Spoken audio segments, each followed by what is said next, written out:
जय हिंद, नमस्कार। मेरा नाम है परबिंद। आप देख रहे हैं परबिंद हाईटेक इन्फॉर्मेशन। आपके सामने मैं मौलिक अधिकार का छठवां मौलिक अधिकार, बहुत ही महत्वपूर्ण मौलिक अधिकार है, आपको जानना बहुत ही ज़रूरी है। ये अधिकार एक ऐसा अधिकार है जो बाकी के अधिकारों का रक्षा करता है और इसमें आपको बहुत ही सरल तरीके से बताऊंगा। जो छात्र बहुत ही सिविल सेवा का तैयारी कर रहे हैं और अन्य परीक्षाओं की तैयारी कर रहे हैं, इसको वीडियो को देख लेंगे तो आपको कोई भी मन में डाउट नहीं रहेगा इस अनुच्छेद से। और आम नागरिक के लिए तो बहुत ही महत्वपूर्ण है इसको जानना। वो जान जाएंगे तो कभी दिक्कत में ही नहीं पड़ेंगे। बहुत ही सिंपल, बहुत ही सरल शब्दों में मैं बताऊंगा। वीडियो को लास्ट तक देखें। और जो व्यक्ति सुप्रीम कोर्ट नहीं पहुंच पाते हैं, मैं इसमें ये भी तरीका बताऊंगा अपने अधिकारों की रक्षा बिना सुप्रीम कोर्ट गए काफ़ी हद तक कर सकते हैं रक्षा।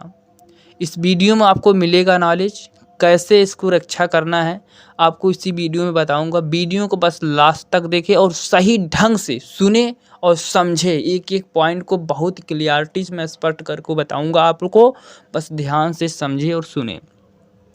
देखिए, मौलिक अधिकार 6 है जिसका नाम है संवैधानिक उपचारों का अधिकार। अनुच्छेद 32 में इसका उल्लेख है।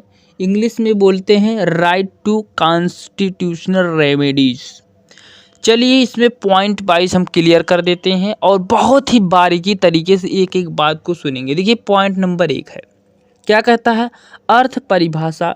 संवैधानिक उपचार का अधिकार ऐसा अधिकार है जो हमारे बाकी मौलिक अधिकारों का संरक्षण करता है। हमने कहा जितने भी पांचों आपके मौलिक अधिकार हैं उसका यह अधिकार क्या करता है? रक्षा करता है, प्रोटेक्शन करता है, सुरक्षा करता है। जी हाँ, बिल्कुल। सुनिए आगे समझिए।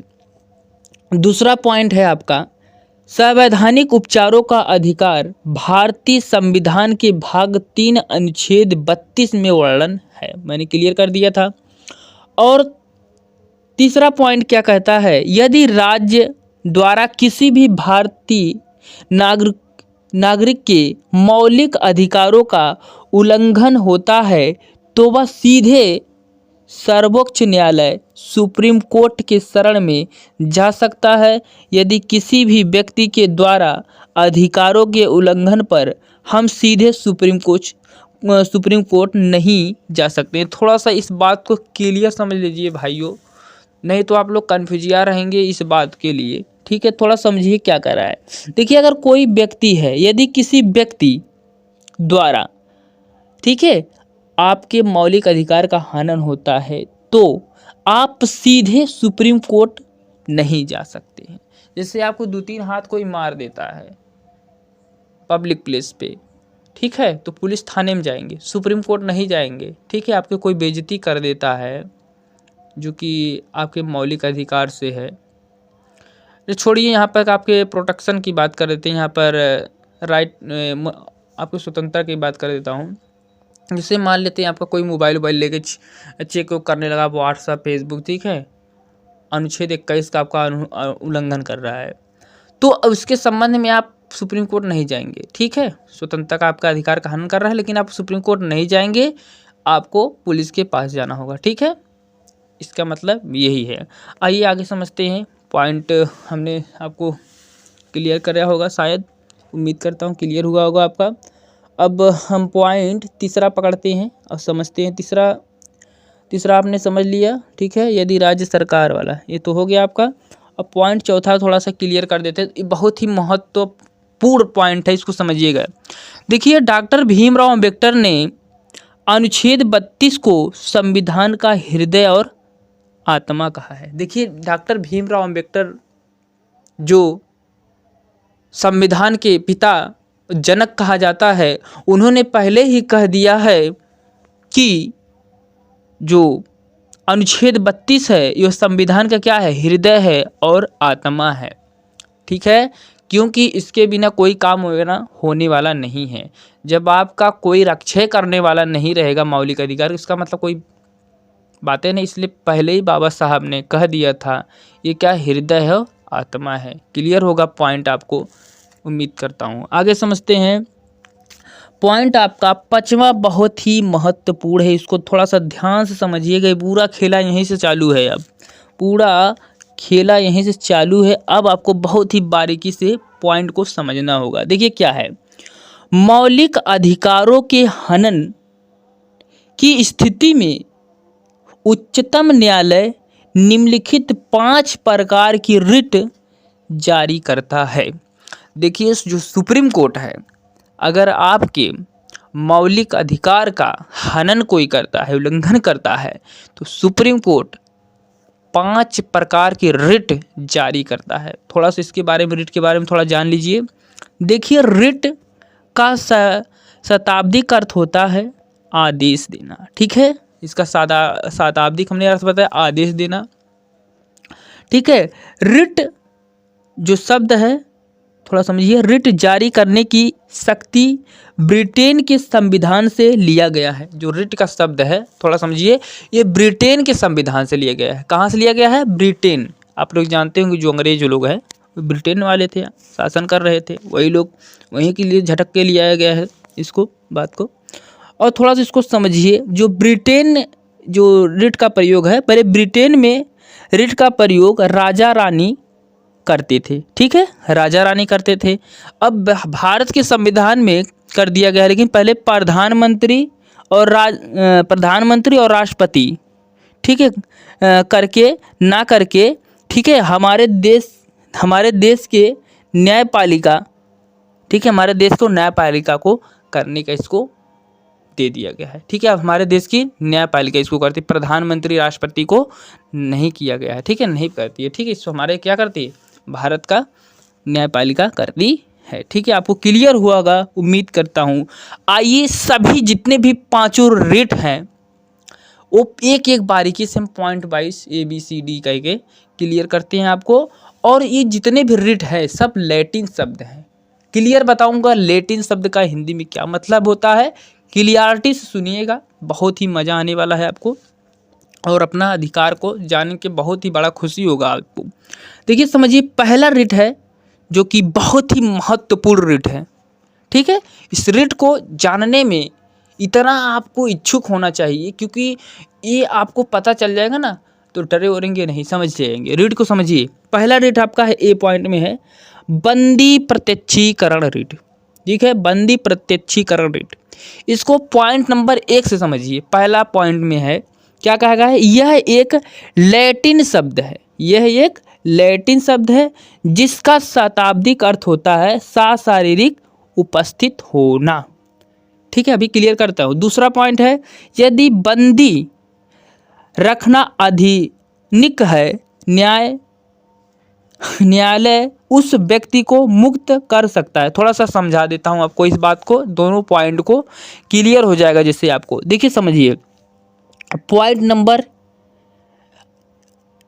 दोनों को समझिए पहले, बंदी प्रत्यक्ष, जिससे देखिए क्या है, ये गिरफ्तार, देखिए समझिए, गिरफ्तार व्यक्ति को असंवैधानिक तरीके से पुलिस अगर गिरफ्तार की है, ठीक है, असंवैधानिक तरीके से पुलिस गिरफ्तार की है, तो उसे न्यायपालिका के सामने तुरंत पेश करना होगा और उसे न्यायपालिका जो भी मुक्त करना होगा मुक्त कर देगी, ठीक है। वो न्यायपालिका का काम है मुक्त करना होगा कि नहीं करना होगा। उसको 24 घंटे के जो भी गलत तरीके से अगर गिरफ्तार किया गया, ठीक है, किसी भी व्यक्ति को गलत तरीके से गिरफ्तार किए हो तो उसे 24 घंटे के भीतर न्यायपालिका के सामने प्रस्तुत करना होगा, ठीक है, या अन्य सुप्रीम कोर्ट या अन्य कोर्ट में प्रस्तुत करना होगा, ठीक है। इसका मतलब यही है कि पुलिस जो भी किसी को गिरफ्तार करती है उसको क्या करना होगा, 24 घंटे के अंदर न्यायपालिका के सामने प्रस्तुत करना होगा, या सुप्रीम कोर्ट में प्रस्तुत करना होगा, या अन्य कोर्ट में प्रस्तुत करना होगा, जहाँ पे प्रस्तुत करना चाहे वो, ठीक है। इसका मतलब यही दोनों पॉइंट का होगा, ठीक है। बंदी प्रत्यक्षीकरण, उम्मीद करता हूँ आपको समझ में आएगा। पहला रिट जो आपको क्लियर हो गया। अब समझते हैं दूसरा रिट जो कि बहुत ही महत्वपूर्ण रिट है। इस रिट का नाम है B पॉइंट में समझते हैं परमादेश। रिट का क्या नाम है? परमादेश, ठीक है। ये सब लैटिन शब्द है, थोड़ा सा आपको खतरनाक लग रहा होगा लेकिन खतरनाक नहीं है, उठाया गया है, लैटिन शब्द है। मैं हिंदी में पहले मतलब बता देता हूँ। देखिए पहला पॉइंट है इसका, यह एक लैटिन शब्द है जिसका अर्थ होता है आदेश देना। ठीक है, ये लैटिन का शब्द है जिसका अर्थ होता है आदेश देना। ठीक है, क्लियर हुआ होगा। पॉइंट नंबर 2, इस रिट का प्रयोग निजी लोगों के विरुद्ध नहीं किया जा सकता है। ठीक है, इस रिट जो है, ये रिट समझ सकते हैं, निजी लोगों के साथ नहीं किया जा सकता है। ठीक है, जैसे मतलब कोई प्राइवेट है लोग है उसके साथ ये रिट का प्रयोग हम नहीं कर सकते हैं, जब भी करेंगे हम सरकारी के साथ करेंगे। अभी क्लियर होगा। पॉइंट नंबर 3, यह ऐसे व्यक्ति को आदेश दिया जाता है जो किसी सार्वजनिक पद पर बैठा हो, अपने कर्तव्यों के पालन में ढिलाई बरतता रहा हो। देखिए अगर कोई भी, आप समझ सकते हैं, सरकारी कर्मचारी है, अपने पद पर आसीन है और अपने कर्तव्यों पर ढिलाई बरतता है। अब समझ सकते हैं, जैसे बहुत से इसमें सरकारी टीचर होते हैं, अपने कर्तव्यों का पालन सही तरीके से नहीं करते हैं। अगर आप इसको सही तरीके से आप लोग जान जाएंगे, इस्तेमाल कर देंगे, तो सब जितने भी सरकारी गवर्नमेंट टीचर हैं सब के सब सुधर जाएंगे, अपना ड्यूटी बाई करने लगेंगे और अपने कर्तव्यों पे पालन सही तरीके से करेंगे। ढिलाई करने का वो नाम ही नहीं लेंगे। उम्मीद करता हूँ ये भी आपको क्लियर हुआ होगा परमादेश। ठीक है, अब परमादेश में चौथा पॉइंट भी है, थोड़ा सा चौथा पॉइंट को मैं क्लियर कर देता हूँ। यह आदेश सुप्रीम कोर्ट द्वारा हाई कोर्ट को भी दिया जा सकता है। बहुत ही महत्वपूर्ण बात है, इसमें भी समझिए। देखिए जो सुप्रीम कोर्ट है बहुत उछड़ता है। देखिए सुप्रीम कोर्ट पावर समझ सकते हैं आप लोग कितना होता है, बहुत उछड़ता है, लेकिन सुप्रीम कोर्ट ही ऐसा पावरफुल है। उछड़ने का पावरफुल मतलब है संविधान। उछड़ता है किसके बदौलत? संविधान के बदौलत।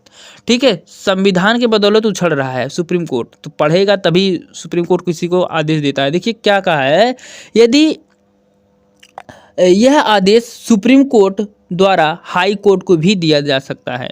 ठीक है, हाई कोर्ट उछड़ेगा नहीं, क्योंकि उछड़ सकता है कौन? सिर्फ सुप्रीम कोर्ट। तो सुप्रीम कोर्ट हाई कोर्ट को भी आदेश दे सकता है कि तुम सही काम नहीं कर रहे हो, अपने कामों को उल्लंघन कर रहे हो, जो भी करता है, लेकिन हाई कोर्ट को दे सकता है सुप्रीम कोर्ट आदेश। ठीक है, वो भी बेचारा चुपचाप रहेगा, छोटा है। ठीक है, और सुप्रीम कोर्ट बड़ा है। ठीक है, आपको ये भी पॉइंट क्लियर हो गया होगा आपको। अब समझते हैं तीसरा पॉइंट, जो कि सी वाला हम समझते हैं अब, जिसका पॉइंट का नाम है अधिकार प्रेक्षा। इसको समझिए, इसका पॉइंट नंबर 1 समझिए। इस रिट के द्वारा न्यायालय सार्वजनिक पद धारण करने वाले किसी व्यक्ति के दावे की वैधता की जांच करता है। थोड़ा सा इसको समझिए क्या है, पॉइंट को अभी समझाता हूँ। पॉइंट नंबर 2, यदि उसका दावा सही नहीं है तो न्यायालय उसे उस पद से हटा सकता है। थोड़ा सा इसको अब बात को मैं क्लियर कर दूं, आपको बहुत ही बारीकी तरीके से भी बताऊंगा। थोड़ा सा तीसरा भी पॉइंट समझ लीजिए। यह रिट तब जारी किया जाता है जब कोई व्यक्ति गलत तरीके से सरकारी पद प्राप्त कर लेता है। अब थोड़ा सा इस सारी बातों को मैं स्पष्ट कर देता हूँ, जो कि आपको अच्छी तरीके से क्लियर हो जाए।